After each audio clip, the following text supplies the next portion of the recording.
7ஆம் தேதி நைட்டு 11 மணிக்கு நீங்க பாப்பீங்க. ஏன்னா அன்னைக்கு தான் முழு சந்திர கிரகணம், அதாவது டோட்டல் லூனார் எக்லிப்ஸ்.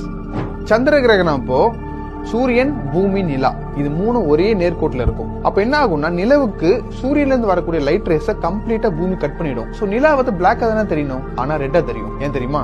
நம்ம எர்த்த வெறும் ஸ்பியரா மட்டும் பார்க்காம அதை சுத்தி உள்ள அட்மாஸ்பியரோட சேர்த்து பார்க்கணும். அட்மாஸ்பியர்ன்றது வேற ஒண்ணும் இல்ல, ஏர் மாலிகுல் தான். சன்ல இருந்து ஒயிட் லைட் வரும்ல, இந்த ஒயிட் லைட் இந்த அட்மாஸ்பியர் மேல படுறப்போ ஸ்கேட்டர் ஆகும். ஒயிட் லைட்ல விப்ஜிஆர்னு சொல்லிட்டு 7 கலர்ஸ் இருக்கும். இதுல ப்ளூ, வயலட் மாதிரியான லைட் ரேஸ் எல்லாம் ஷார்ட்டர் வேவ் லென்த்தா இருக்கும். இது ஈஸியா ஸ்கேட்டர் ஆயிடும். ஆனா ரெட்ல லாங்கர் வேவ் லென்த்தா இருக்கும். இது ஈஸியா ஸ்கேட்டர் ஆகாம அட்மாஸ்பியரை தாண்டி வெளியே போயிடும். ஆனா அப்படியே வெளியே போனாலும் மூன் மேல போய் படாதுல்ல, இங்கதான் ரிஃப்ராக்ஷன் ஆக்ட் ஆகுது. எர்த்தோட அட்மாஸ்பியரை ஒரு லென்ஸ் மாதிரி இமேஜின் பண்ணிக்கோங்க. லென்ஸுக்கு மேல லைட் ரேஸ் பட்டா என்ன ஆகும்? அது பெண்ட் ஆகும்ல. அதே மாதிரி இந்த அட்மாஸ்பியருக்கு மேல லைட் ரேஸ் படுறப்ப என்ன ஆகும்னா அது பெண்ட் ஆகி வெளியே வரும். வெளியே வந்த ரெட் லைட் பாத்தீங்கன்னா பெண்ட் ஆகி வரதுனால இது ஸ்ட்ரைட்டா மூணுக்கு மேல போய் படும். இதனாலதான் மூன் நமக்கு பாக்குறதுக்கு ரெட் கலர்ல தெரியுது.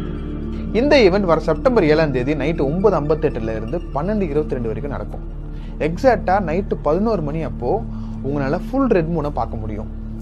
இந்த ஈவெண்ட்டை நம்ம வெறும் கண்ணாலே பார்க்கலாம். டெலஸ்கோப் இல்லைன்னா பைனாக்குலர் இருந்ததுன்னா